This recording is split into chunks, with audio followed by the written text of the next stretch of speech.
Kavi TV, la télé du développement.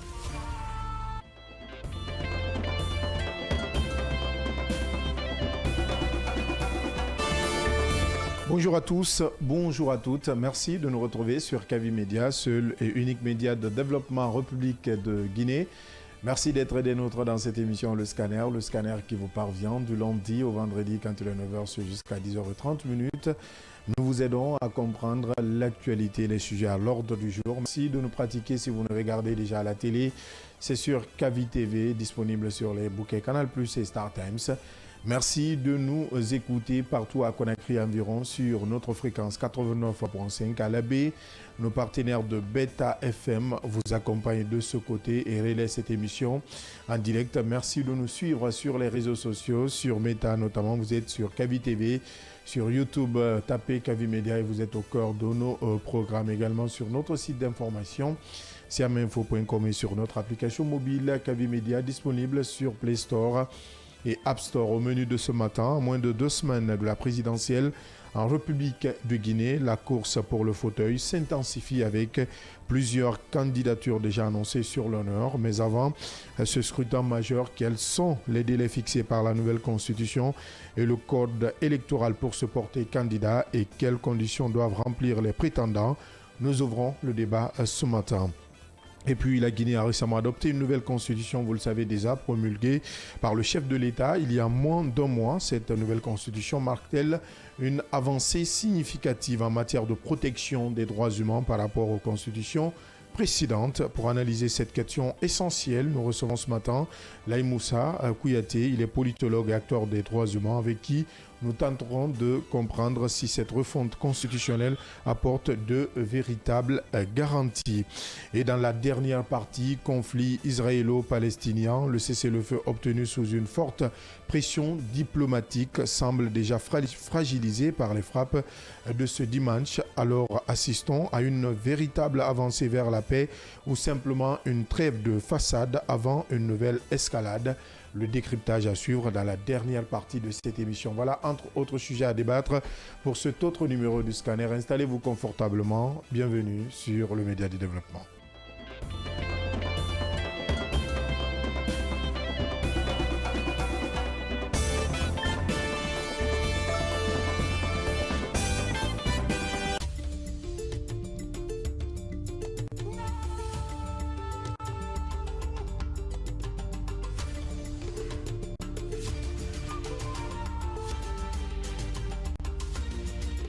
Kavi TV, la télé du développement.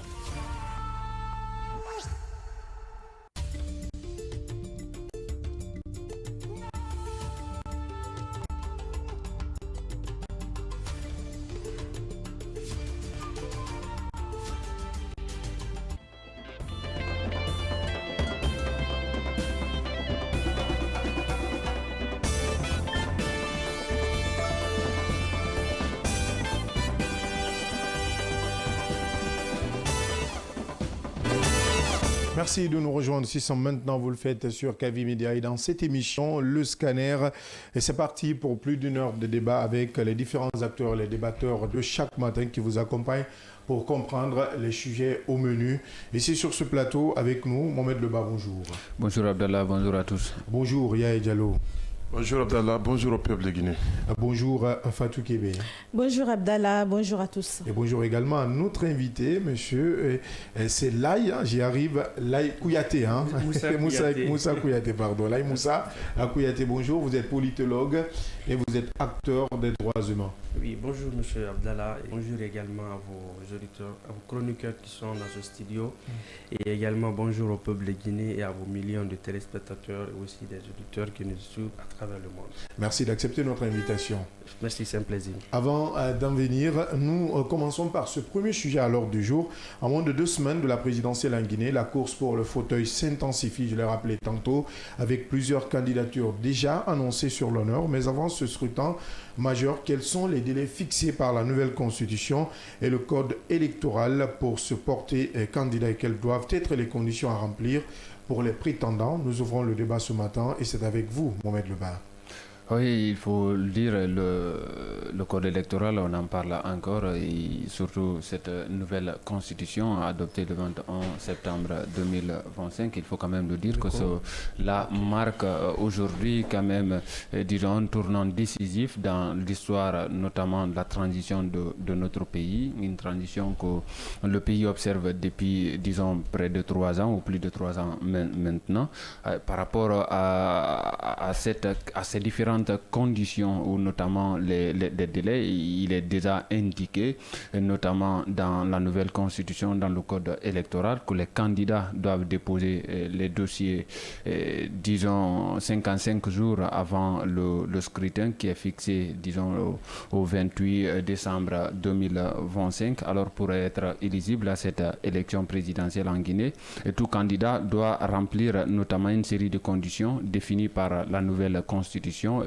le code électoral. Alors, il y a la catégorie exigence, notamment de base légale, la référence nationalité et résidence nationalité guinéenne. Hier, je crois que c'était encore au milieu des débats dans le scanner, notamment ces conditions d'éligibilité.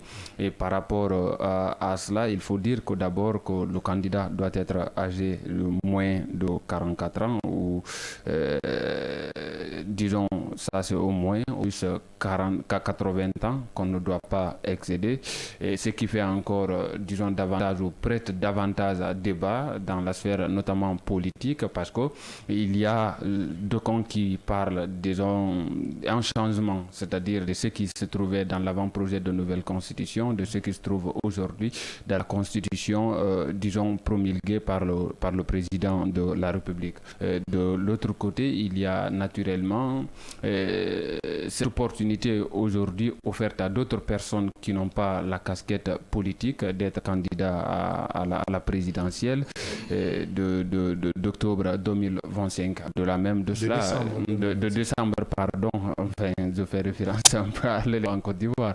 De décembre 2025. De l'autre côté, il y a pour ces candidats la caution à payer, un montant qui a été récemment fixé notamment par la Direction générale des élections. Et de l'autre côté, il y a aussi le pacte républicain, c'est-à-dire signer un pacte d'allégeance, notamment républicaine, s'engageant à promouvoir la paix, l'unité nationale et surtout à respecter l'ordre constitutionnel. Et par rapport au cas de parrainage, déjà ces conditions également sont connues, outre les critères, disons les règles spécifiques s'appliquent, candidature indépendante. Les candidats indépendants qui doivent obtenir des parrainages de moins 30% des maires du pays, ce qui va, pour le moment, à l'allure des choses, va être impossible parce que la plupart aujourd'hui, disons que ce soit des élus locaux, la plupart font quand même campagne, ça n'a même pas encore commencé, mais enfin pré-campagne pour aujourd'hui la candidature du président Mamadi Doumbouya. Ça va être très difficile. Nous avons assisté à une signature de 200 et quelques, je pense, délégations spéciale, le président de délégation spéciale qui opte pour une candidature du président, même si lui, pour l'heure, il n'a pas annoncé sa candidature. C'est pourquoi je dis que ça va être très difficile pour d'autres candidats d'obtenir le parrainage de ces responsables de délégation ou des présidents de délégation spéciale, parce que tout simplement, chacun de son côté, voilà, œuvre quand même tant bien que mal pour amener le président, enfin pour le moment, on n'a pas vu quelqu'un qui a des intentions de parrainer autre personne que la personne du général Mamadi Doumbouya. Nous avons vu hier, par exemple, pour, disons, un maire, si on peut le dire comme ça, de la capitale, qui a quand même bloqué un président de la délégation spéciale, parce qu'aujourd'hui, qui quand même fait office, disons, de ce poste de maire, qui a bloqué toute une circulation pour amener ou, disons, alerter le président pour dire, voilà, il faut, coûte que coûte, vaille que vaille, que vous soyez, disons, candidat à la présidentielle, que pour l'air, lui-même, le concerné, ne s'est pas prononcé dessus. C'est pourquoi je dis que concernant cette candidature indépendante, notamment avec le parrainage, c'est quelque chose pour le moment qui n'arrange pas d'autres personnes qui n'ont pas la casquette politique. Car maintenant, des condamnations, c'est l'une des conditions d'éligibilité, parce qu'une personne ayant fait l'objet d'une condamnation définitive pour crime ou délit est inéligible à la présidence présidentielle à la présidentielle tout court en Guinée. Donc c'est compréhensible. C'est comme dans d'autres pays. Nous avons vu ces différentes guerres ces derniers temps, notamment en Côte d'Ivoire, où la guerre d'éligibilité à la présidentielle a quand même fait notamment éliminer pas mal de candidats, non les moindres, les têtes qui sont déjà connues. Est-ce que cela aujourd'hui va encore davantage prêter à débat dans notre pays? Je crois que c'est une question aujourd'hui moins touchée par les acteurs politiques, parce que ceux qui sont aujourd'hui sur la scène, c'est vrai qu'il y a d'autres qui peuvent ou qui se retrouvent aujourd'hui, disons, en exil, qui quand même ont sur leur tête, disons, cette sorte de glaive, disons, de justice, notamment cité dans plusieurs affaires.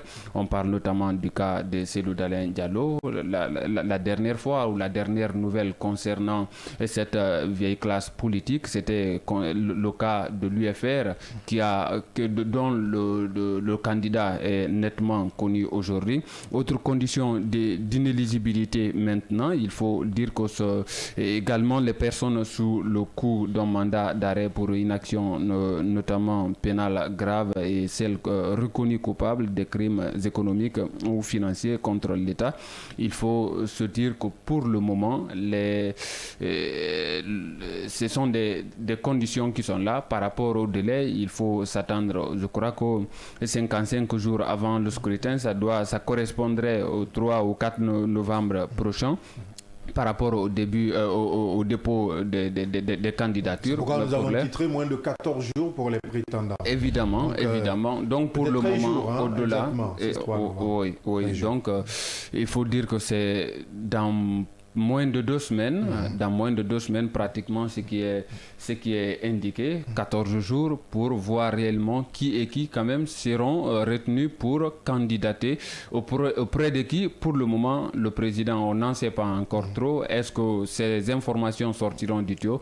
Pour le moment, il faut s'en tenir à ce que nous pouvons toucher, ce que nous pouvons comprendre, ce que nous savons. Pour le moment, la réalité, il n'est pas encore candidat. Il n'est pas encore candidat, il faut aussi ramener nos auditeurs et téléspectateurs aux différents articles pour mieux vous situer. Les articles 128 du Code électoral, 248 du Code électoral, 249, 250. En tout cas, expliqué de fond en comble par Mohamed Leba. Et sur la caution, vous pourrez consulter les articles 135 et 128 également du Code électoral concernant les jours suivants de déclaration de candidature et le montant devant être versé aujourd'hui, qui n'est aussi pas officiel. Vous l'avez dit, c'est dans les tuyaux, on entend des rumeurs, pour le moment la DG n'a rien dit. On parle de propositions qui tourneraient autour de 800 millions.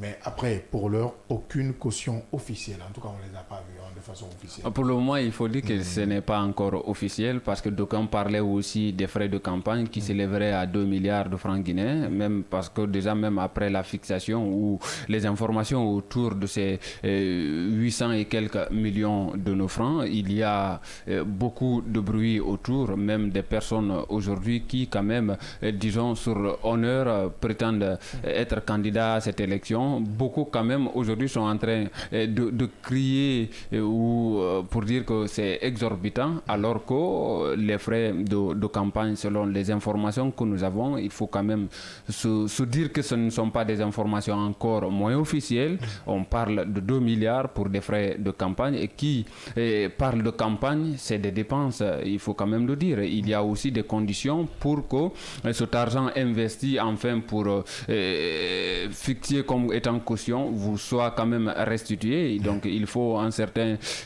pourcentage obtenu quand même lors de ce scrutin majeur dans notre pays. Pour le moment, ces candidats que nous voyons, il faut dire que la plupart n'étaient même pas connus du grand public. Je ne vais pas peut-être donner des noms, mais vous-même vous allez le comprendre. Pour le moment, on attendra de voir. Certainement, peut-être qu'il y aura des surprises. La fixation de cette caution pour la candidature des uns et des autres, est-ce que cela va être réduit à la hausse ou à la baisse? On attend de voir la dernière, disons, décision de la DGE. Pour le moment, rien n'est encore officiel. Ouais, un petit tour de table, 14 jours pour mettre fin au suspens et à Diallo. C'est quand même une information qui est tombée hier soir. Plus de 200 présidents de délégation spéciale aux responsables communaux ont fait une pétition. Je ne sais pas si c'est une pétition ou une signature, je ne sais pas comment qualifier tout cela, pour demander la candidature du président Mamadi Doumbouya. Selon nos confrères de Guinée News, cette pétition est arrivée, ou ces signatures sont arrivées du côté de la DGE, et le président serait le 21e candidat, selon, je dis bien, nos confrères de Guinée News, et selon ses responsables communaux. Mais d'ici là, le président n'a rien dit, et les conditions d'éligibilité sont déjà définies. Encore 14 jours avant de mettre fin au suspense. Justement, je crois que ces différentes délégations spéciales sont en train de mettre les charrues avant les bœufs.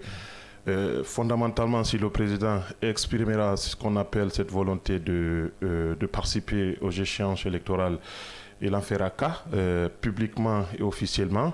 C'est en ce moment-là que ces différentes délégations spéciales pourraient justement manifester leur volonté de l'accompagner dans ce sens-là. Mais il y a déjà une contradiction dont il faut se lever entre le code électoral et la Constitution, puisque le code électoral nous parle de maires élus au niveau du code, justement, qui devant voter ces différentes signatures-là.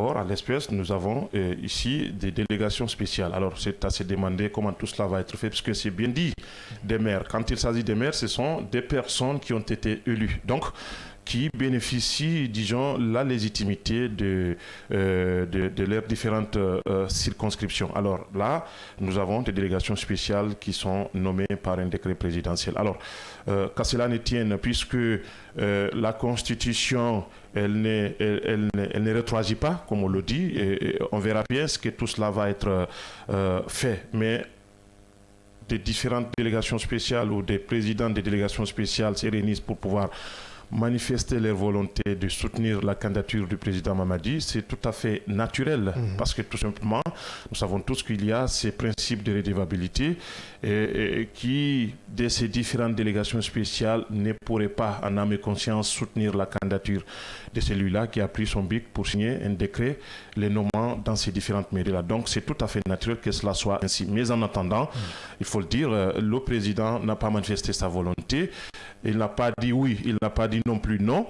Attendons de voir dans les jours à venir. Nous avons moins de 14 jours pour que cela soit su et connu par le peuple de Guinée.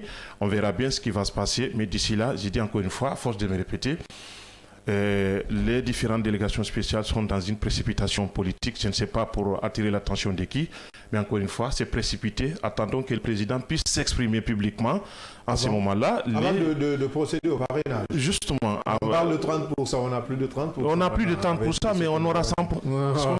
Non, mais ce que dit la loi, c'est 30%. Oui, c'est justement. Mais on peut aller là. Après 30%, je pense que la loi était claire. 30%. À 30%, déjà, laisser la chance aux autres candidats indépendants de pouvoir briguer, pourquoi pas, ou aller à ces élections, à cette élection. Maintenant, maman soulevait quelque chose en disant que est-ce que certains candidats indépendants auront ou bénéficieront de la confiance de ces, de ces différentes délégations spéciales. Il dit ça dépend.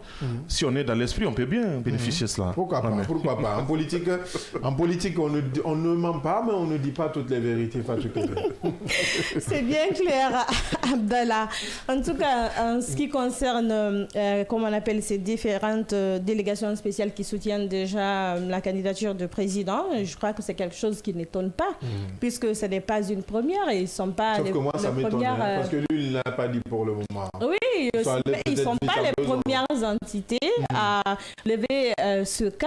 On a vu des formations politiques qui l'ont fait. Les femmes se sont mobilisées la dernière fois au marché pour également... Ah, c'était hier. Ils ont bloqué la circulation. Ils ont même bloqué la circulation. J'ai vu un trouble à l'ordre public. Des images, bien sûr. Des actes assimilables au trouble à l'ordre public. Il faut le rappeler, c'est incompréhensible que ça se passe comme ça, puisque ce n'est pas la bonne manière, mais qu'on soutienne la candidature du président Mamadi Doumbouya. Moi, je crois qu'il faudrait que ces gens-là laissent cours libre à au président. Si vraiment il a l'intention de se présenter, on va le voir dans les jours à venir, à moins de 14 jours déjà. Puisque la nouvelle constitution ne l'interdit pas. Maintenant, la question qu'il faut se poser ici, on ne sait pas si c'est une manière, on ne sait pas si tous ceux qui se lèvent pour demander la candidature du président, s'ils sont dans les secrets du gouvernement ou même de la présidence, on ne sait pas. De Palais mon médecin. De Palais mon médecin. Si cela est déjà en cours, ça ne va pas étonner, je crois bien, le peuple de Guinée. C'est bien possible. La Constitution lui permet, cette Constitution qui a été promulguée par lui-même, lui permet de se présenter. Donc, s'il en profite, mais on est là, on va attendre. En tout cas, c'est le peuple qui aura le choix le 28 décembre bien sûr, prochain. De choisir le président. Le 28 décembre 2025. Sur la même lancée, la Guinée s'est dotée de nouvelles constitutions. Vous l'avez déjà rappelé tout à l'heure, Fatou Kébé, promulguée par le président de la transition, le général Mamadi Doumbouya, il y a moins d'1 mois. Cette réforme apporte-t-elle une réelle avancée en matière de droits humains vis-à-vis des précédentes constitutions guinéennes? Avant tout débat, le décryptage avec vous, Yaya Diallo. Justement, il faut rappeler que dans cette nouvelle constitution, nous avons plus de 26 articles, pour ne pas dire 27 exactement, qui font cas de ces droits et libertés. Je crois que c'est une première au regard du nombre d'articles qui consacrent exclusivement,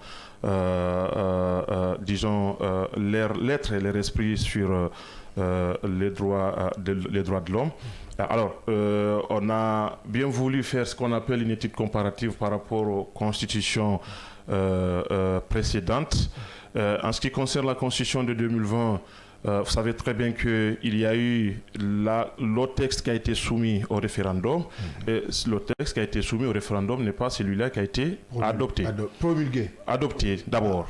Adopté ou promulgué? Adopté. Celui qui a été adopté n'a pas celui-là qui a été promulgué. Donc il y a eu des changements, il y a eu des changements à tous les niveaux. C'est à se demander finalement, je crois que c'était toute la confusion de cette constitution de 2020. Mais qu'à cela ne tienne, au-delà même de cette constitution de 2020, nous avons aussi celle de 2010 quand même qui faisait plus ou moins l'unanimité autour d'un certain nombre d'acteurs politiques de notre pays. Donc, au niveau de ce projet, au niveau de cette nouvelle constitution, ce n'est plus un projet. Il y a des articles qui font état, disons, de droits de l'homme.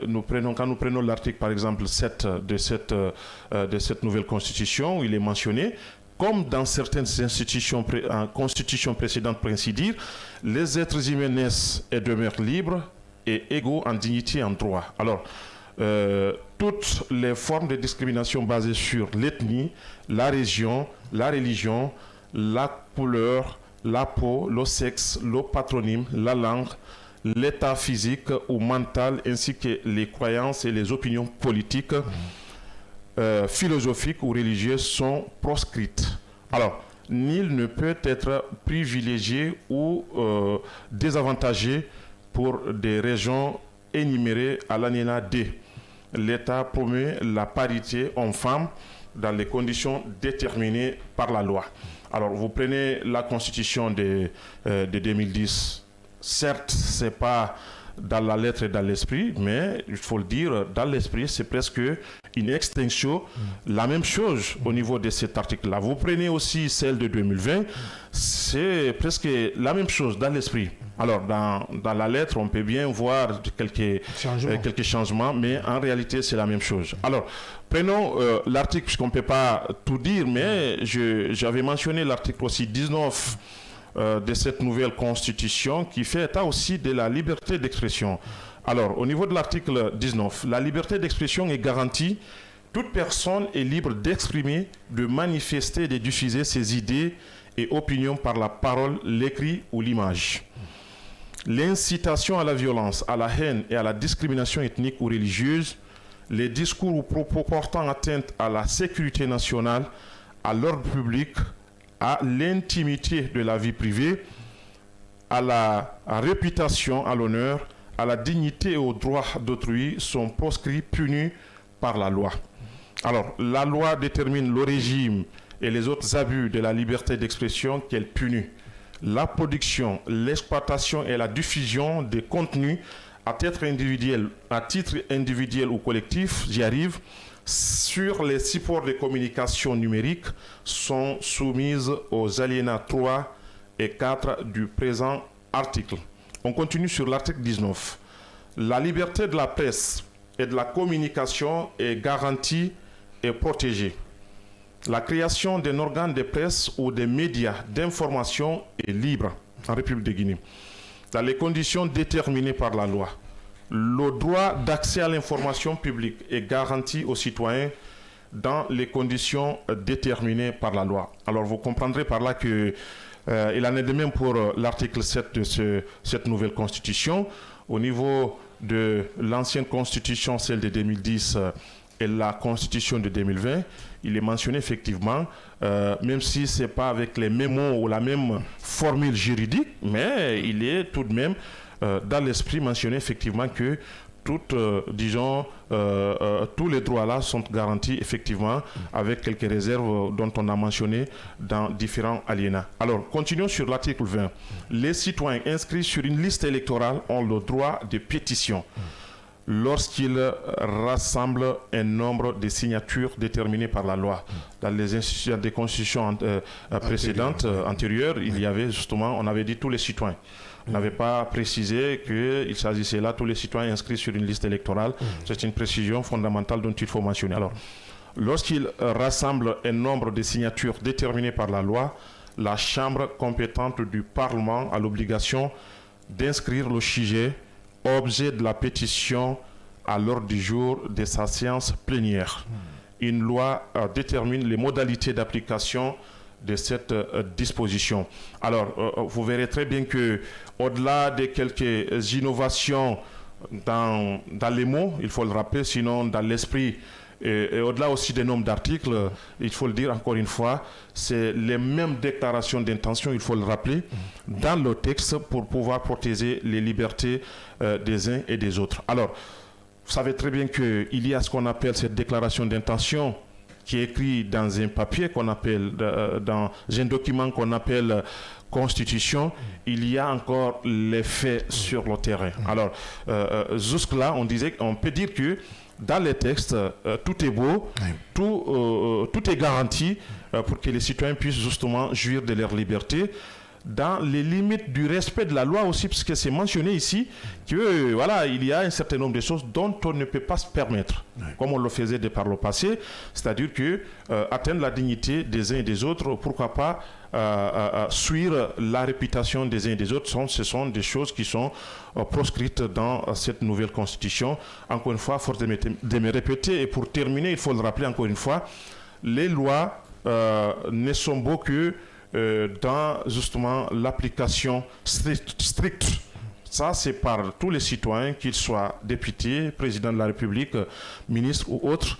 C'est lorsque nous sommes tous, disons, disposés à respecter la loi dans son esprit et dans sa lettre, c'est en cela qu'on peut dire effectivement que telle constitution est belle et telle est bonne ou mauvaise. Donc je pense que là, on l'avait dit ici, l'OCNT devrait pouvoir justement fournir quelques efforts pour qu'on puisse créer toutes les conditions d'amener les uns et les autres effectivement à respecter la loi, et pourquoi pas créer des garde-fous juridiques pouvant justement sanctionner éventuellement tous ceux qui se permettront de violer la loi en fonction de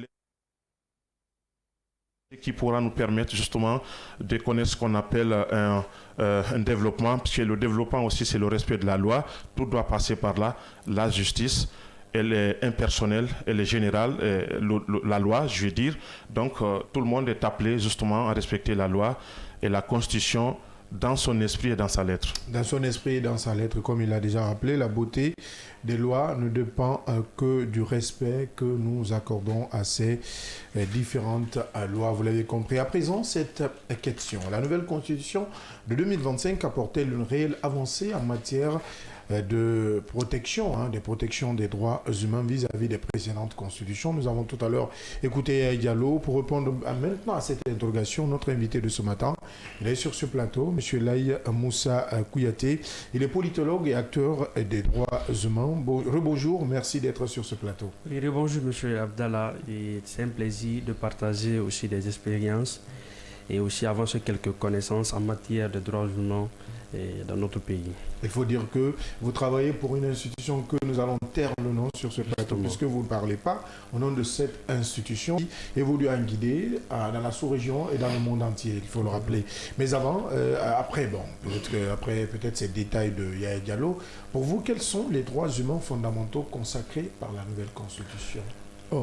Et avant de m'attaquer à la question, d'abord, il faut tenir à saluer les efforts du gouvernement actuel, et notamment en ce qui concerne l'adoption de cette nouvelle constitution, en l'occurrence la constitution de 2025, adoptée à l'issue d'un référendum en date du 21 septembre 2025. Et qui, en tout cas, dans cette constitution, l'on remarque, a mis un accent particulier sur le renforcement du cadre juridique et institutionnel relatif aux droits de l'homme, lorsque nous savons aussi pertinemment que les questions de droits de l'homme sont les droits, en tout cas subjectifs fondamentaux, reconnus à l'individu et que les autorités sont tenues de les respecter, de les réaliser. Et ensuite, de passage, il faut aussi reconnaître que, en tout cas, dans cette constitution et même dans certaines actions qui ont été matérialisées par cette autorité, nous avons la promotion, en tout cas, de la lutte contre le genre et aussi la mise en place de quelques politiques, en tout cas liées aux réformes, c'est-à-dire des abris pénitentiaires. On peut constater aujourd'hui la construction, en tout cas, cela répond aujourd'hui aux conditions carcérales. On peut constater aujourd'hui la politique d'extension de la maison centrale de Conakry, et aujourd'hui une nouvelle maison centrale qui est en construction à Yorokogia. Donc voilà, en tout cas, quelques Yorokogia, efforts. c'est dans Dubreka. C'est dans Dubreka. Et par la suite, il faut encore des passages apprécier le Corps français des droits humains en ce qui concerne les organisations de défense des droits de l'homme qui sont installées en Guinée ici, mais aujourd'hui qui subissent en tout cas des fortes pressions. Donc de passage, pour répondre à votre question rapidement, et dans cette constitution de 2010, mon cher, de 2025, votre collègue tout à l'heure le rappelait, mais il faut préciser, en tenant compte des droits humains, lorsque nous voulons enseigner aux citoyens leurs droits, il faut aussi rappeler leurs devoirs. C'est pourquoi, globalement, on précise que cette constitution 2025 a tenu compte de plus de 35 articles consacrés ici aux droits humains. Uniquement aux droits humains, en ce qui concerne droits, devoirs et des libertés fondamentales, reconnus ici aux droits humains. Et lorsqu'on parle des droits humains, ce sont l'ensemble des droits individuellement reconnus à l'être humain. Et ce sont des droits qui sont inaliénables, imprescriptibles et inviolables. Donc, premièrement, vous prenez l'article 7, tout à l'heure qui le rappelait. Et là, cet article 7 prend aujourd'hui sa source d'inspiration dans la Déclaration universelle des droits de l'homme, en tout cas de 1945, et dans plusieurs instruments juridiques internationaux, notamment le Pacte international relatif aux droits civils et politiques, le Pacte international relatif aux droits économiques et socio-culturels, mais aussi la Charte africaine des droits de l'homme et des peuples de 1989, ainsi de suite. Donc voilà pratiquement plus de 35 articles qui sont reconnus, consacrés dans cette constitution et qui sont reconnus à l'être humain, que notre État nous a promis en tout cas de les respecter et de reconnaître à tout chacun. Vous prenez le droit à l'éducation, le droit à l'environnement, le droit à la santé, le droit à la liberté d'expression, le droit de manifester, en tout cas le droit à tout citoyen de participer aux affaires publiques de son pays. Plusieurs droits spécifiques également qui sont reconnus dans cette constitution. Vous avez cité assez de droits, beaucoup de droits. Fondamental, droit à l'éducation, droit à l'éducation. Mais aujourd'hui, quelle avancée apporte-t-elle? C'est-à-dire, je peux parler de la Constitution par rapport au texte précédent, notamment en matière de dignité et d'égalité, parce que ce sont des termes quand même qui reviennent chaque fois au niveau des droits humains, égalité et dignité de l'être humain, etc. Bon, à ce niveau, deux observations principales. La première, c'est une étude de comparaison. Imaginez de la Constitution de 2010, 2020, 2025, vous constaterez que presque ces constitutions parlent que des mêmes droits. mais plus approfondie. Par exemple, la Constitution de 2010, peut-être que certains observateurs estiment qu'à faire de l'unanimité, malgré que cette Constitution n'a pas été adoptée par référendum, mais vous constatez que cette Constitution a consacré 22 articles relatifs aux droits humains, bien détaillés, mais pas trop élargis. Par contre, la Constitution de 2020 également, dont généralement j'aime appeler une Constitution au fameux projet de troisième mandat, qui a consacré à son sein plus de 26 articles. Et vous prenez la Constitution de 2025, dont moi j'apprécie de passage, qui a beaucoup plus, qui est allé en profondeur pour prendre en compte plus de 35 articles. Est-ce que vous voyez? Donc vous prenez en matière d'égalité et de dignité. Par exemple, en matière d'égalité et de dignité, dans cette Constitution, l'État a mis un accent fort en faveur des femmes. Imaginez aujourd'hui, on reconnaît beaucoup plus de droits aux femmes qu'auparavant. Et aujourd'hui, les femmes sont prises en compte comme une priorité. Est-ce que vous voyez par exemple l'article 25 qui reconnaît que les femmes, en tout cas, ont les droits, en tout cas le même droit de congé entre l'homme et les femmes, même dans le mariage et même lorsque la dissolution du mariage est là. Donc, ce qui veut dire que textuellement, l'État a pris en compte, en tout cas, ces priorités accordées aux femmes. En matière de dignité, par exemple, on constate aussi également que c'est presque les mêmes droits. Mais aujourd'hui, vous constatez que quand on parle de la dignité, c'est succinctement quelques facteurs essentiels. Le droit à la vie. Aujourd'hui, dans la Constitution, presque toutes les constitutions qui ont été adoptées en Guinée ici depuis l'histoire de l'année 58 ont mis un accent particulier sur le droit à la vie, mais aussi sur l'intégrité physique. Mais sauf que il y a deux parenthèses qui s'ouvrent à ce niveau. Est-ce que l'application de l'intégrité physique aujourd'hui est prise en compte ipso facto en République de Guinée? Point d'interrogation. Les questions de la sûreté, c'est aussi une dignité qu'aujourd'hui la Constitution prend en compte, mais surtout l'intégrité physique. Est-ce qu'aujourd'hui c'est vraiment un point fondamental qui est reconnu en Guinée dans la pratique? Mais en tout cas, textuellement, c'est reconnu. Et de passage, on a trouvé salutaire, en tout cas, l'article, disons, l'article 7, l'article 9, l'article 8, 9 et l'article 8, 9 et 18 qui ont pris en tout cas ces dispositions-là qui ont mis un accent particulier sur le respect de la dignité. On le dit souvent que notre pays n'a jamais souffert quand même de problèmes de texte. La Guinée est l'un des pays, disons, qui a toujours eu quand même de très beaux textes, notamment de très belles lois, mais le problème a toujours, disons, résidé dans l'application de ces différentes lois. Et comment aujourd'hui faire quand même, disons, ou amener les dirigeants à faire quand même, disons, appliquer ou respecter ce qui se trouve aujourd'hui, non seulement dans cette nouvelle constitution, parce que par rapport à cette question liée notamment à la dignité ou à la légalité, il faut un peu quand même se pencher sur la constitution de 2010. Oui. La constitution de 2010 sur laquelle constitution des politiques notamment ont beaucoup crié, notamment lors des manifestations, en son article 10, l'article, c'est-à-dire le mieux mémorisé de cette constitution. Pardon. Comment aujourd'hui amener les uns et les autres, notamment les dirigeants, à faire respecter ce qui se trouve dans cette nouvelle constitution adoptée il y a un mois?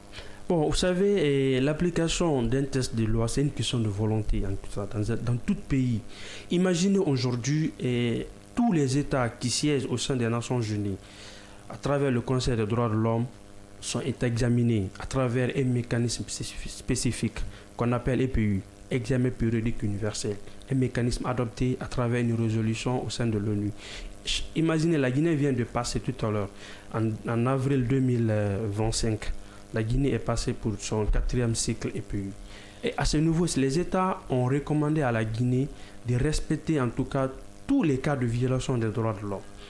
Mais imaginez, lorsqu'on rentre, on fait croire à l'étranger que oui, dans la Constitution, nous avons pris en compte succinctement toutes les questions relatives au respect des droits de l'homme. Mais qu'en réalité, chez nous, il n'y a pas d'application. Donc, à ce niveau, c'est d'interpeller l'État à ce que l'État puisse respecter ses engagements pris ou ce que les engagements que l'État a pris encore dans les instruments juridiques internationaux pour qu'ils puissent respecter en Guinée. C'est une question de volonté.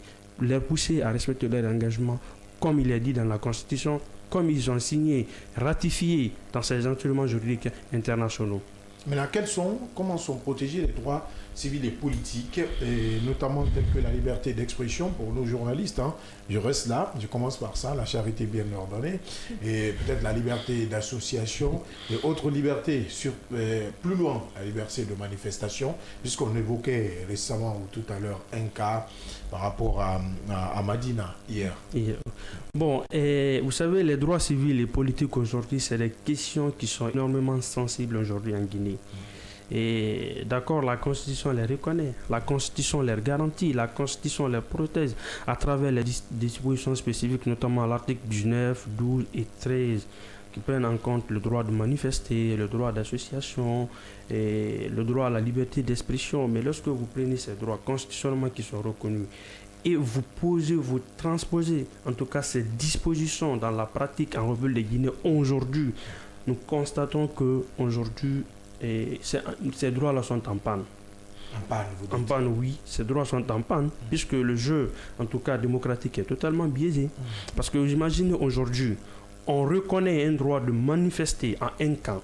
Qui, aujourd'hui, si ceux-là sont dans l'esprit aujourd'hui du pouvoir, on les autorise à réclamer leurs droits. Pas plus que 2 jours. Hier, un président de la délégation spéciale a bloqué toute une circulation, prétendant exprimer en tout cas leur volonté au président de la République, à l'actuel président de la transition d'ailleurs, à se présenter, c'est-à-dire aux futures échéances électorales. Donc ce qui veut dire que si par exemple un autre camp réclamait quelque chose, vous savez, le droit de manifester, ce n'est pas purement lié au domaine politique en question.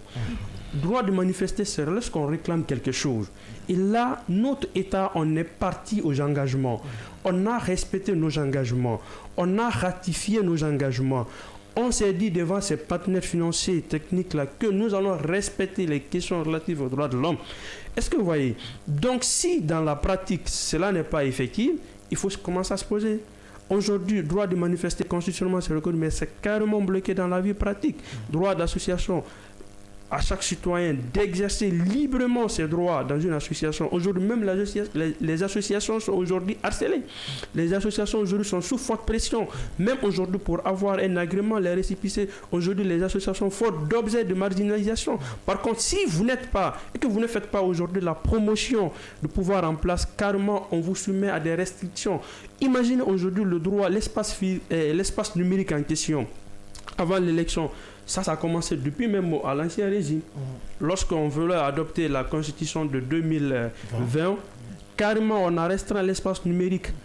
Et là, aucun Guinéen n'avait accès à l'Internet. Et c'était bloqué. Et imaginez en 2025 encore, avant l'élection du 21 septembre, l'Internet était carrément restreint. Or, c'est un droit aujourd'hui. Nous sommes dans la modernité. Il faut reconnaître ce droit que chaque citoyen doit jouir pleinement. Et je pense que la sécurité prime sur ces droits ou c'est l'inverse. Bon, la sécurité c'est normal, mais l'État a l'obligation d'assurer en tout cas la sécurité et mais aussi de veiller à l'application de ces droits. Vous savez que l'État est très fort. C'est pourquoi on dit en droit administratif que l'État est doté des moyens de prérogatives de puissance publique. L'État, le principal violateur des droits de l'homme, c'est l'État. Et le principal protecteur des droits de l'homme, c'est l'État encore. Les citoyens ne font que jouir pleinement de leurs droits, mais le principal protecteur, c'est l'État. Justement. Alors, moi, il y a l'article 10 de cette nouvelle constitution qui m'interpelle, notamment au niveau de son premier alinéa. Nul ne peut être contraint de faire ce que la loi n'ordonne pas ou être empêché de faire ce qu'elle n'interdit pas. Ouais. En Guinée, l'homosexualité n'est pas interdite. Comment vous interprétez tout ça? Vous savez, tout ce qu'on dit que droits humains, parfois, et même au sein des Nations Unies, ils respectent le principe de la coutume ou de la pratique internationale. Et aujourd'hui, imaginez, l'État guinéen vient de passer dans son 4e cycle EPU, où on a soumis à l'État guinéen 257 recommandations. Mais après l'examen, l'État guinéen a pu valider que 247 recommandations. Les 11 recommandations rejetées, dans ces 11 recommandations, vous allez voir une recommandation qu'un État a fait à la Guinée de respecter l'homosexualité. Or, l'homosexualité, ce n'est vraiment pas un principe qui est en collaboration avec nos traditions. Donc, carrément, ce n'est pas une obligation. Nous, on a pu accepter 257. Donc, carrément, il faut qu'on respecte. Mais ça dépend aussi de la coutume et de la tradition. Alors, ça veut dire que le faire aussi n'est pas interdit, puisque la loi n'a pas fait cas. Oui, vous savez que la Constitution définit les normes. La Constitution met en place, en tout cas, tout ce qui est normes, normalise tout, définit les pouvoirs, l'organisation des pouvoirs, le fonctionnement des pouvoirs publics et autres là. Donc, si la Constitution n'a pas reconnu, donc, c'est pas obligatoire. Mais aujourd'hui, l'excision, ou que les gens crient un peu partout à travers l'excision. On sait que l'excision, notre coutume reconnaît. Mais dans la loi, c'est carrément interdit. La Constitution est interdite. Est-ce que vous voyez? Donc, c'est un droit. Il faut respecter cela. En fait, la Constitution normalise tout ce qu'il faut. Après, les lois organiques et ordinaires qui viendront éventuellement s'ajouter, viendront en tout cas définir, ouvrir en tout cas la brèche pour pouvoir sanctionner ou réprimer en tout cas tout violeur. Alors, pour justement essayer d'équilibrer tout cela, il y a un principe sacro-saint connu du droit public, Oui. ce que c'est l'équilibre du pouvoir, le pouvoir exécutif, législatif et judiciaire. Au regard de cette architecture constitutionnelle, est-ce qu'on peut dire désormais, on peut assister ne serait-ce que plus ou moins à cette coexistence plus ou moins équilibrée? Bon, vous savez, en politique, rien n'est exclu. Ce qu'il faut douter ici, c'est d'éviter éventuellement les crises institutionnelles en Guinée. Puisque nous allons tenter notre première expérience à travers cette politique de bicaméralisme que la Guinée va mettre en place désormais un Sénat et une Assemblée nationale. Donc, aujourd'hui, avec la politique française, éventuellement et permanemment, c'est les crises institutionnelles. Donc en Guinée, c'est notre première expérience. Je pense bien que la Constitution a défini en tout cas toutes les prérogatives de ces organes. Donc si toutefois nous nous inscrivons dans ce sens-là, je pense bien que on va respecter le b.a.-ba de l'équilibre de pouvoir comme il est dit en droit. Donc nous pouvons espérer ainsi. Alors, allez-y. Oui, je veux savoir si notre pays a accepté des normes, certaines normes internationales et qu'on a accepté des lois, on a de beaux textes, on a ici de très belles lois rédigées. Si sur la non-applicabilité de ces lois, si la Guinée fait faille, est-ce que la communauté internationale peut porter un regard sur cela?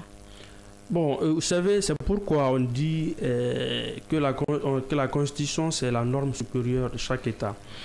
Bref, la Constitution aussi prend ses sources d'inspiration dans ses instruments juridiques internationaux.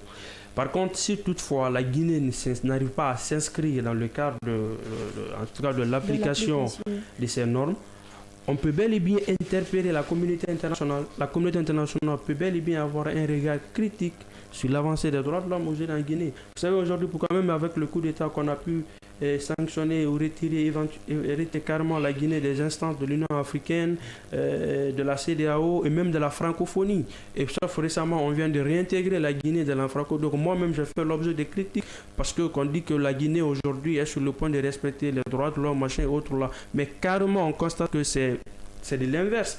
Parce que imaginez avec les cas de disparition aujourd'hui, bon nombre de Guinéens même n'arrivent pas à en parler. Que vous, les journalistes, aujourd'hui, vous êtes menacés. Et seulement ce matin même, je viens d'apprendre qu'on a même vandalisé l'imprimerie de votre confrère, le Lens en question. Depuis hier encore. Est-ce que vous voyez? Donc, ce qui veut dire que la plupart des journalistes aujourd'hui sont exilés, des lieux d'opinion sont exilés. Et depuis 2022, la manifestation est interdite. Nous, on a cessé d'interpeller la communauté internationale pour que cette sanction puisse être levée. Est-ce que vous voyez? Donc, mais la communauté internationale, en tout cas, fait de son mieux, interpeller l'État guinéen, envoyer ici des rapporteurs spéciaux ou des rapporteurs spéciaux en question pour en tout cas mener des enquêtes sur des questions spécifiques relatives aux droits de l'homme. Maintenant, est-ce que cette nouvelle constitution a prévu des domaines de protection spécifiques et pour les enfants ou autres groupes de personnes vulnérables? Je parle de la nouvelle constitution de 2025. Est-ce qu'il y a des textes qui encore encadrent ou spécifiquement met en avant la protection de ces groupes de personnes? Oui, parce qu'aujourd'hui, quand on parle des groupes spécifiques, par exemple, imaginez les enfants, il y a les femmes en question, les groupes vulnérables, on peut citer par exemple les personnes en situation de handicap en question. Oui, bien évidemment, cette constitution a mis un accent particulier sur ces personnes. Vous savez, le droit de l'enfant aujourd'hui, la constitution reconnaît le droit à l'éducation purement et simplement gratuit. Et l'État a promis en tout cas d'assurer une protection spéciale à l'endroit des enfants conformément au code de l'enfant. Est-ce que vous voyez? Prenez aujourd'hui les femmes avec un cadre de parité que l'État a instauré dans cette constitution, qui a pris en compte aujourd'hui la valeur des femmes dans la constitution. Mais sauf que la question reste aujourd'hui encore dans l'application. Et les personnes en situation de vulnérabilité, par exemple, il y a une disposition spécifique qui concerne les personnes en situation de handicap. Rassurez que quel qu'en soit votre rang social, vous devez prendre part aux affaires publiques de votre pays et vous devez encore bénéficier d'une protection spéciale. Récemment, on vient même d'adopter une loi spécifique en faveur des personnes en situation de handicap. Ce qui veut dire qu'aujourd'hui, l'État encourage ceci-là, et en tout cas, quelle qu'en soit leur mobilité, les différentes questions, à participer aux affaires publiques. Alors, justement, c'est aussi ces droits, disons, de la couverture santé universelle aussi qui est une nouveauté dans cette nouvelle constitution. Alors, c'est vrai que la déclaration d'intention est là, mais au regard de ce qui se passe dans nos hôpitaux avec les médecins, qui, il faut le rappeler, ont prêté serment de sauver les vies, mais en réalité, aujourd'hui, on a mis l'argent en avant.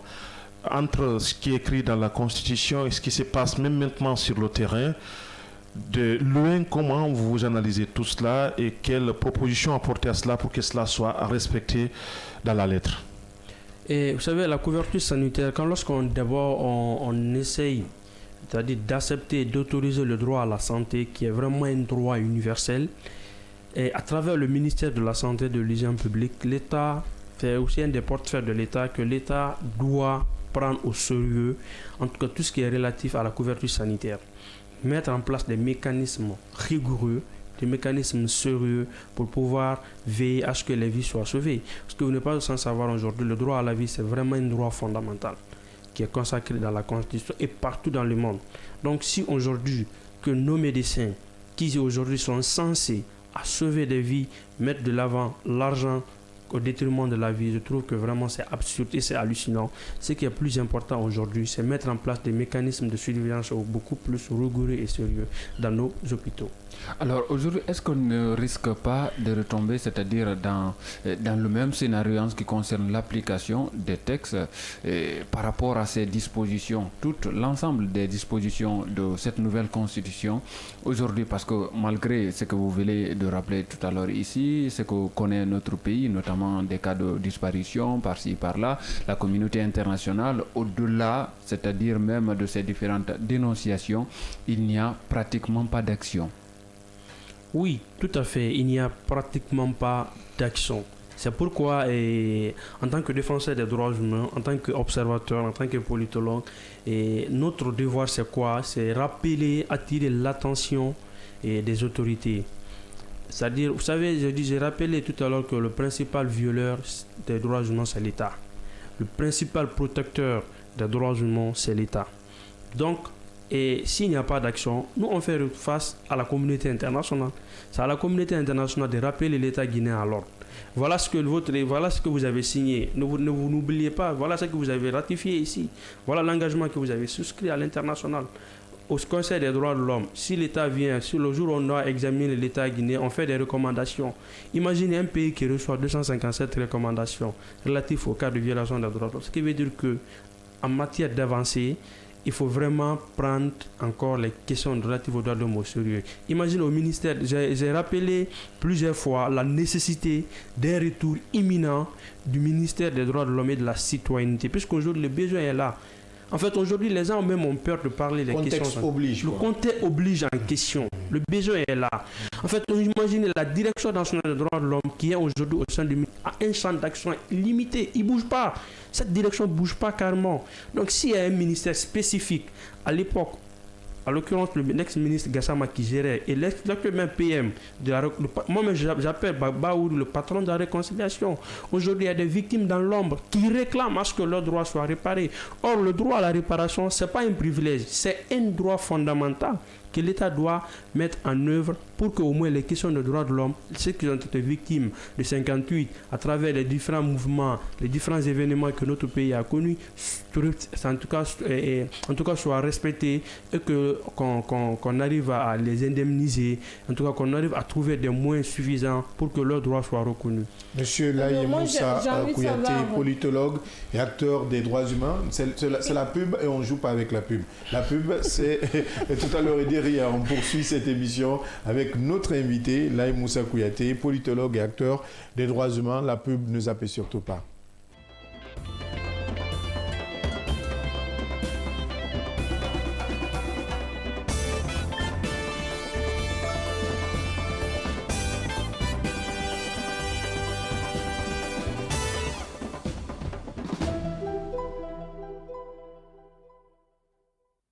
Chez Mondial Express, nous transformons vos voyages en une expérience inoubliable. Confiance à notre expertise pour des services de qualité supérieure. Grâce à notre service d'assistance visa, simplifiez toutes vos démarches administratives à travers nos experts. Avec notre service billetterie, réservez vos billets pour toutes les destinations du monde avec facilité. Profitez de notre flotte de véhicules modernes et fiables pour tous vos déplacements à travers notre service de location de véhicules.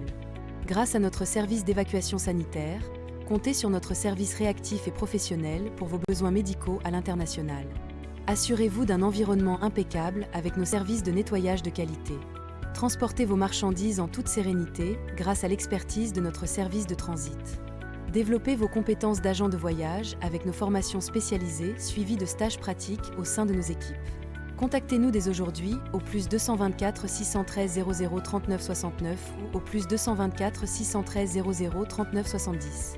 Nous sommes situés à Mankpa, 4e avenue, immeuble Dabo, commune de Kaloum. Visitez notre site internet au www.mondialexpress.net. Mondial Express, chaque voyage est une histoire.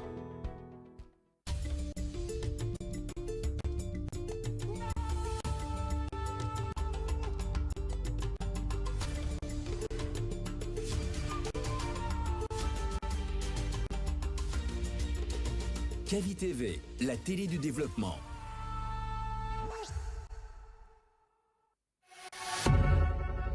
Vous pouvez désormais suivre l'ensemble de nos programmes via notre application disponible sur Play Store et App Store. L'information est le meilleur carburant pour faire fonctionner les machines pour un développement durable. La photographie de l'actualité, c'est aussi sur siaminfo.com, notre plateforme dynamique. Chers téléspectateurs, bonsoir à tous et bienvenue dans votre émission. Monsieur Bangora, bonsoir. Monsieur Tono, bonsoir et bienvenue. Bonsoir. Sur le plan national comme sur le plan international, quel sentiment t'anime? Tu ne m'as même pas laissé essayer une fois au moins.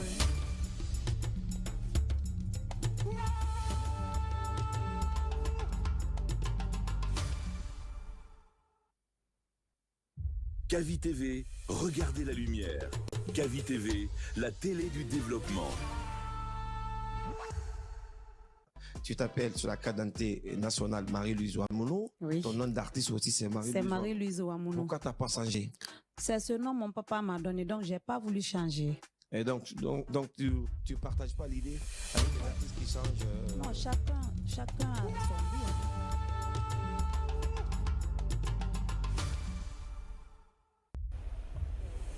Kavi TV, regardez la lumière. Kavi TV, la télé développement. Kavi TV, c'est plus qu'une chaîne. C'est la voix de ceux qui construisent, innovent et transforment leur quotidien.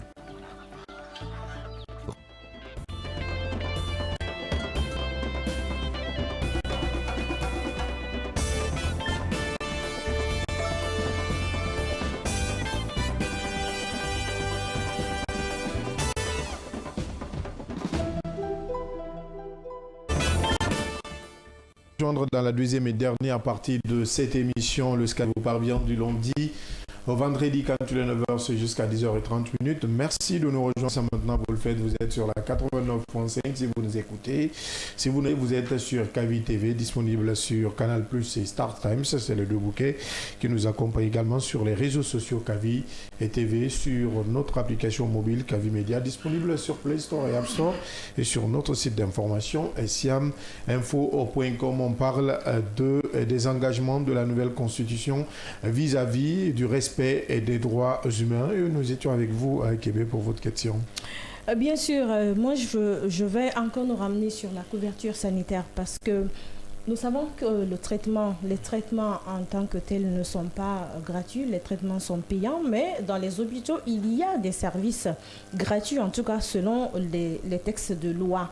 Mais aujourd'hui, dans l'applicabilité, tous ces services qui sont normalement gratuits sont carrément payants. On vous oblige, c'est même une obligation. Alors, je veux savoir quel est votre avis là, sur cette question. Et est-ce qu'il y a une possibilité au niveau de l'État pour que vraiment qu'on puisse respecter ces textes quand même qui nous disent que certains services dans les hôpitaux sont gratuits? Il faut commencer par la césarienne. Hein? Oui, bien sûr. En fait, principalement même d'ailleurs cette opportunité que on aime brandir dans les hôpitaux que la césarienne elle est gratuite et que l'accouchement aussi des femmes aussi, en tout cas ça aussi c'est gratuit. Oui, d'accord, mais vous savez, je le rappelle tout à l'heure qu'il ne s'agit pas d'avoir des beaux tests, que la beauté, en tout cas d'un test de loi, ne réside pas dans les écrits, mais aussi c'est dans les faits. C'est pourquoi il faut un travail rigoureux, un travail sérieux, ce que l'État doit mener dans ses services sanitaires. Imagine aujourd'hui, dans les zones les plus reculées de la Guinée, et les citoyens n'ont pas accès, n'ont pas droit, c'est-à-dire à des services de traitement dignes et non. Et or que nous, on brandit devant la communauté internationale qu'il y a aujourd'hui en termes d'avancée, la construction des hôpitaux, des services de santé et même en termes de sécurité. La sécurité dans les services sanitaires, c'est bel et bien droit et que l'État doit veiller à ce que ce droit soit exécuté. Aujourd'hui, quand vous venez dans nos services de santé, aujourd'hui, les malades, les patients sont exposés à des insécurités qu'on ne dit pas son nom. Imaginez même en termes d'accouchement, aujourd'hui, il y a des bébés qui sont violés un peu partout. Ces récents événements qui font l'objet, en tout cas, qui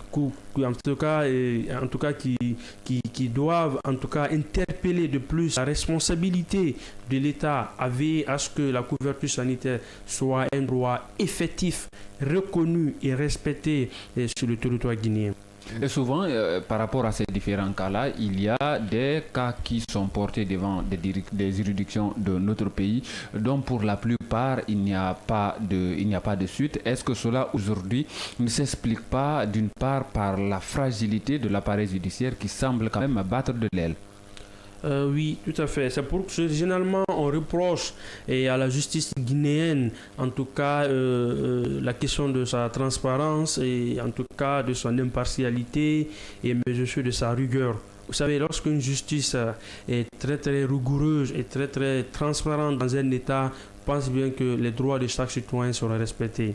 Donc, ce qui veut dire que l'appareil judiciaire doit encore prendre ses responsabilités en main. Vous savez, aujourd'hui, il y a des services compétents qui mettent pression lorsqu'il y a des cas de violation, par exemple, en tout cas, ce qui concerne le droit à la santé, par exemple. Imaginez à l'OPROGEM, lorsqu'il y a les cas de viol. L'OPROGEM met devant, en tout cas, c'est moins essentiel, accompagner la victime jusqu'à ce que la victime soit rétablie dans ses droits. Mais si, par contre, au cours d'une enquête ou au cours du suivi de ce cas de viol, que le problème désiste ou que la victime même, en tout cas, a peur même d'aller en profondeur, pense bien que l'appareil judiciaire, on va décrire l'appareil judiciaire.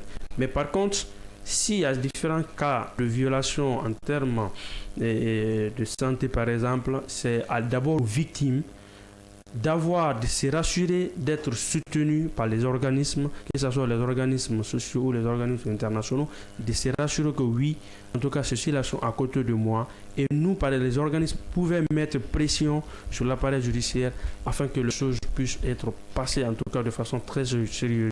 Dans ces violations de cas de santé, par exemple, on remarque souvent que même les cadres sur la chaîne sanitaire sont au courant que ces services-là qui sont normalement gratuits sont payants dans les hôpitaux.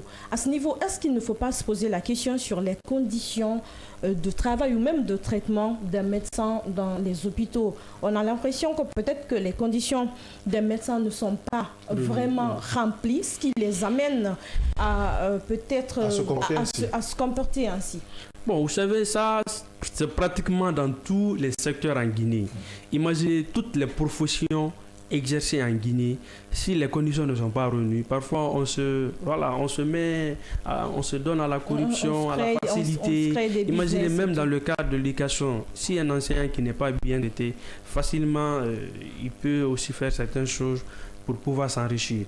Par contre, dans ce cadre-là, un médecin qui n'est pas bien traité, qui n'est pas dans les conditions nécessaires, et s'il voit d'autres opportunités plus rentables, facilement il va céder. C'est pourquoi il faut encore rappeler l'État à l'ordre. En fait, on ne cesse de revenir. Il faut rappeler l'État à l'ordre, que l'État n'a qu'à assumer ses responsabilités envers ses obligations. Alors, oui, on va aller avec la dernière question. Justement, moi, il y a une question très lancinante qui m'interpelle souvent. Oui. C'est la violation de ces petites filles-là, qui, il faut l'appeler, l'année 2024 quand même a battu le record en République de Guinée. Ici, en dépit de toutes les interpellations, de toutes les organisations de défense des droits de femmes, des droits de l'homme, du ministère en question, mais on a l'impression que les choses continuent et on a des hommes qui sont animés d'une obsession sexuelle inouïe. Qu'est-ce qu'il faut faire au niveau des textes juridiques pour qu'on puisse renforcer ces dispositions-là et qu'enfin, finalement, qu'on puisse justement punir ces hommes-là à la hauteur de leur forfaiture? Et à ce niveau, moi personnellement, je n'ai cessé de rappeler qu'il faut durcir, encore je répète, qu'il faut durcir nos tests à ce niveau. Imaginez, lorsqu'on parle de la castration, qu'il faut castrer en tout cas les gens qui violent, qui commettent ce genre d'actes dans notre pays. Les gens commencent à crier, oui, en tout cas, il ne faut pas castrer, oui, c'est aussi ce droit de l'homme. Non, en fait, déjà, c'est un droit qui est violé. Et ce droit qui est violé là, imaginez, vous venez violer une jeune fille moins de 11 mois, 12 mois, 12 mois, 1 année, 2 ans, 3 ans. C'est aberrant. Donc, il faut durcir les dispositions, augmenter les morts s'ensuivent, pire. Les morts s'ensuivent, pire. Or, nous, on ne peut pas autoriser la peine de mort. Nous, les droits de l'homme, carrément, on interdit la peine de mort. Mais il faut durcir les dispositions. Il faut aller de la castration, en tout cas, castrer les gens, ou aller augmenter même les peines, allant au-delà même de 30 ans jusqu'à 50 ans. Et puis peut-être que je voulais même revenir sur cette question. On n'a pas eu l'occasion d'en parler par rapport à l'abolition de cette peine de mort. Aujourd'hui, beaucoup, c'est-à-dire notamment des juristes, des personnes en tout cas, des connaisseurs, disons, de la loi, qui aujourd'hui plaident pour le rétablissement, je dis bien le rétablissement de cette peine de mort. Non, ce n'est pas un conteste. Et en tout cas qui doit refléter aujourd'hui certains de nos États. En fait, la peine de mort, il faut carrément qu'on quitte dans ça. Ça, c'est une pratique ancienne.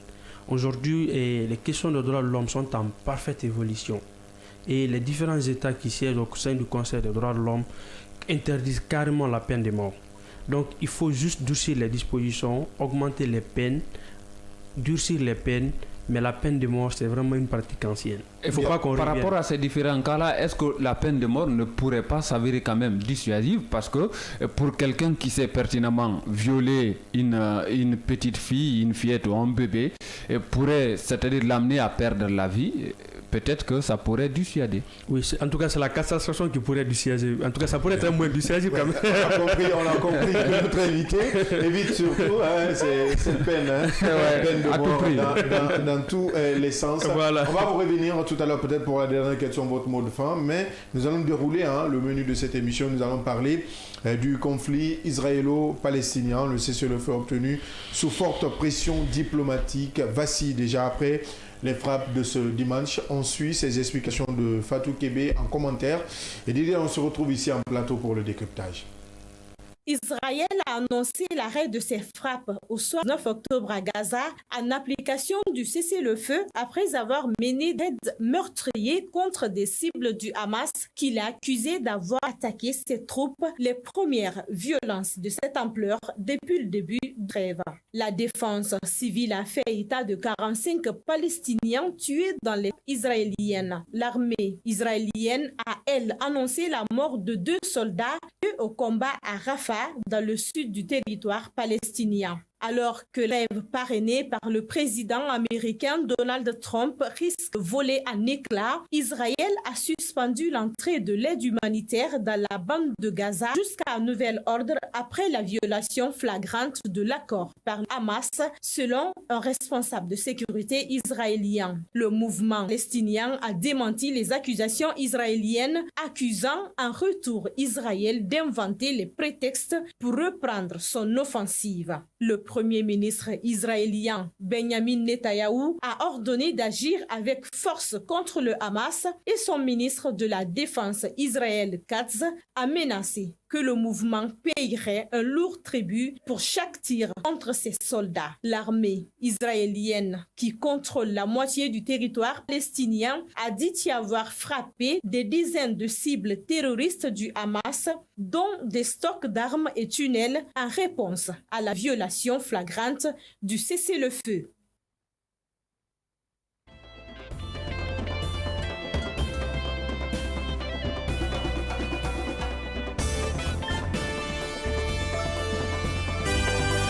Un accord de cessez-le-feu obtenu sous forte pression diplomatique qui vacille déjà après les frappes de ce dimanche à Fatou Kébé. Et bien sûr, Abdallah, ce qu'il faut rappeler ici, c'est que l'Israël et le Hamas avaient signé la première phase du plan de paix institué par le président américain Donald Trump.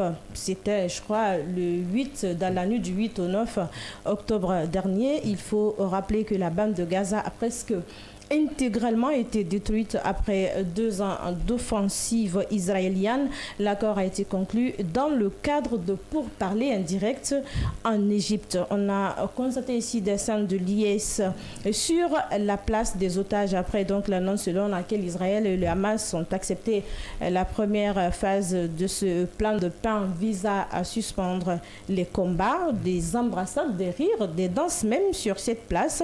C'était vraiment une lueur d'espoir pour ces Hébreux qui longtemps étaient attendaient vraiment ce moment. Donc la France même se tenait prête à soutenir cette initiative de Trump.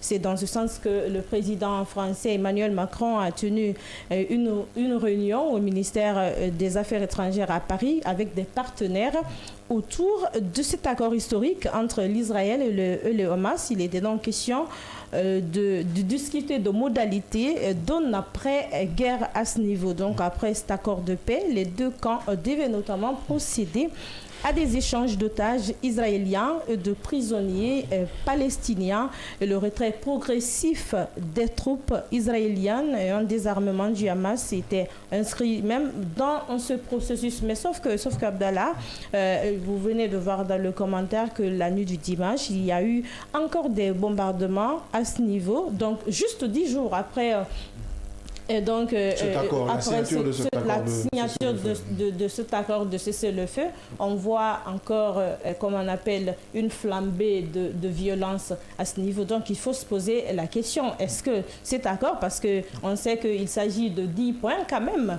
donc on a adopté la première phase, donc ce qui n'est pas terminé encore. Totalement bouclé et que les violences reviennent. Donc, il faut quand même se poser la question, est-ce que Trump, le président américain, va vraiment réussir à mettre fin à ces troubles entre l'Israël et le Hamas, à vraiment rétablir les conflits sociaux et politiques à ce niveau. C'est des questions qu'il faut qui restent quand même en suspens. Hein? Vraiment. Ce qui est bien dit. Oui, Mohamed Leba, nous avons quand même suivi cette question de Trump qui va vers encore un autre échec après celui de la guerre en Ukraine avec Vladimir Poutine qui, il a déjà rappelé, Trump essaie de gagner, jouer la montre. Aujourd'hui, Trump qui se heurte encore à une nouvelle escalade de violence du côté de la bande de Gaza.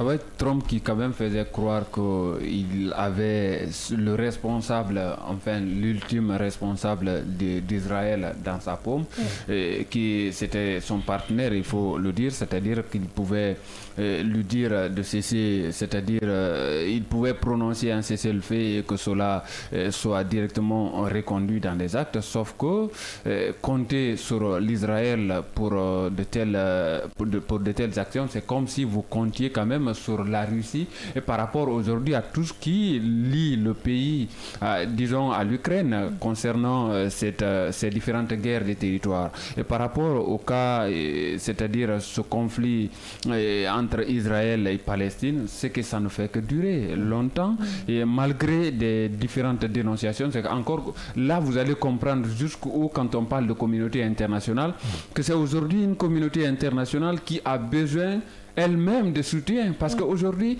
au-delà des dénonciations, les actions sur le terrain, vous en enverrez moins, parce qu'aujourd'hui, ça n'existe pas. Concernant ces différents accords-là, on parle de traité, on parle de différents points. Par rapport au respect de ces points-là, qu'est-ce qu'il faut aujourd'hui? Parce qu'il faut quand même un leader, notamment, c'est-à-dire de Donald Trump, de dire les 4 vérités aujourd'hui.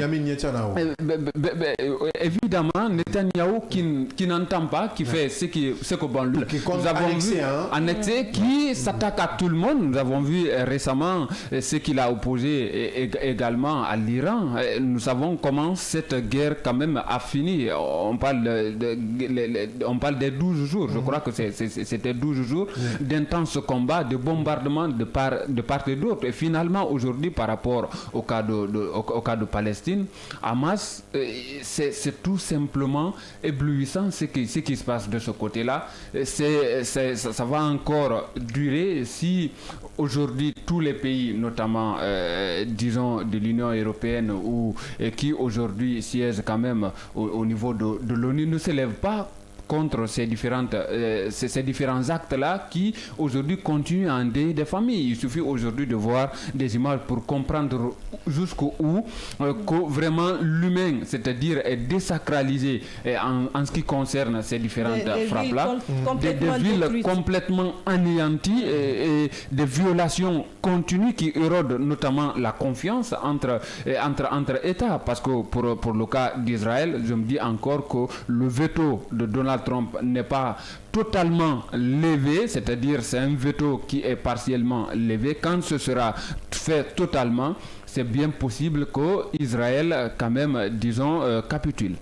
Israël capitule, hein. Il y a Diallo, elle s'appelle paix mais n'a jamais connu de paix, la Palestine, qui continue de résister aux frappes et aux assauts israéliens. Absolument, sous les impuissants du monde entier, il faut le rappeler. Hein. Au-delà de cette communauté internationale, c'est une communauté d'intérêt. La communauté internationale, c'est la Guinée aussi. Hein. Je crois qu'à un certain niveau, il faut que les uns et les autres puissent avoir le courage de nommer fidèlement les choses, exactement comme elles se présentent. Et ce n'est pas le cas. Et comme disait un penseur, mal nommer les choses, c'est de participer, disons, au malheur du monde. Et ce qui se passe au niveau du Moyen-Orient, c'est exactement en partie ce qui se passe au niveau de l'Afrique centrale, entre la République démocratique du Congo et le Rwanda. Israël joue le même rôle pour les États-Unis que le Rwanda au niveau de l'Afrique centrale. C'est le bras armé des États-Unis. On passe par Israël pour atteindre un certain nombre de cibles et maintenir, disons, son influence sur cette zone-là. C'est ce qui se passe. Alors, ce cessez-le-feu intervient dans quel cadre? Dans un contexte où il y a eu beaucoup d'États qui, il y a de cela quelques années, hésitaient de reconnaître la Palestine comme étant un État à part entière comme tout autre État. Et nous avons vu la France qui a eu le courage, même si c'est sur le tard, de reconnaître, comme certains États aussi de l'Europe et d'autres États aussi qui sont sur le point justement de procéder à cette reconnaissance-là. Alors, les États-Unis se disent que nous sommes en train peut-être plus ou moins de perdre des alliés, puisque elle a des alliés partout. Je vais parler de cette puissance-là, les États-Unis.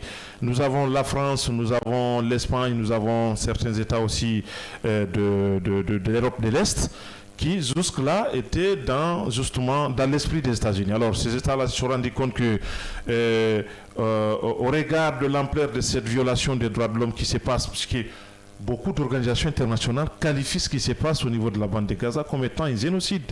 Et c'est démontrable aujourd'hui que ce qui se passe à ce niveau-là, au regard du modus operandi, puisque c'est de là qu'il s'agit aujourd'hui, vous imaginez que des personnes qui sont presque atteintes de la famine puissent se regrouper pour s'approvisionner de la nourriture, et on attend que les personnes puissent être en groupe et qu'on ouvre le feu sur les gens. Alors ça veut dire tout simplement qu'aujourd'hui, il y a quoi justement s'en inquiéter de ce qui se passe de ces côtés-là. Malheureusement, nous avons au niveau de Moyen-Orient quelques puissances régionales qui ferment les yeux, notamment la Turquie, même si Erdogan tout de même commence à justement dénoncer un certain nombre de choses. Joue le jeu. Justement, nous avons de l'autre côté l'Arabie Saoudite, nous avons les Émirats Arabes Unis. Bref, il y a un certain nombre d'États aujourd'hui qui pourraient, s'ils avaient le courage assuré, faire changer un certain nombre de choses. Trump se présente aujourd'hui comme étant un ami à part entière de l'Arabie Saoudite, du Qatar, de la Koweït et tant d'autres États aujourd'hui qui sont au niveau du Moyen-Orient. Mais malheureusement, ces États-là font semblant de regarder ailleurs, alors qu'en réalité, il y a là des crimes odieux qui se passent sur cette partie du territoire du Moyen-Orient. On n'en dit pas assez. Eh bien, c'est les Européens, au regard aussi de leurs intérêts, qui sont menacés, parce qu'il faut le dire aujourd'hui, si vous voyez beaucoup d'États, notamment la France, l'Allemagne ou certains États des Européens commencent à avoir ce qu'on appelle un langage particulier ou différent des États-Unis, c'est parce que tout simplement aujourd'hui, il y a Donald Trump qui monopolise le jeu international et qui ne veut pas associer les Européens. Donc ce qui fait qu'aujourd'hui, il y a là les Européens qui commencent justement à manifester leur distance ou disons leur ras-le-bol face à ce qui se passe là. Mais en réalité, c'est parce que tout simplement, au niveau du partage d'un certain des choses, ils ne sont plus associés et c'est Donald Trump qui monopolise tout. Et je pense que le monde doit se réveiller, sinon nous risquons encore une fois de continuer dans ce monde unipolaire en dépit de toutes les interpellations de certains États, notamment la Russie, l'Inde et certains États qui pensent qu'il est possible qu'on ait un monde multipolaire, parce que c'est dans ce monde-là que toutes les voix doivent compter. On ne peut pas continuer dans un monde à sens unique où une puissance ou une superpuissance continue de dicter ce qu'elles devons faire. Ce qui se passe au Moyen-Orient aujourd'hui, c'est que vous avez beaucoup à dire. C'est les États-Unis. Oui, c'est tout. Malheureusement, nous n'avons pas assez de temps et nous sommes clairement pris par le temps. Et c'est un sujet que nous allons développer au fur et à mesure, puisque c'est de la géopolitique. La géopolitique qui devient de plus en plus complexe aujourd'hui à travers tous les observateurs. En tout cas, comme l'a rappelé Yaya Diallo, aujourd'hui, il faut se poser assez de questions. Pourquoi ce silence coupable des grandes puissances à travers les guerres qui se profilent, en tout cas des guerres qui s'accentuent dans le monde. Merci Yaya Diallo. Merci Abdallah, merci à tous. Merci Mohamed Leba.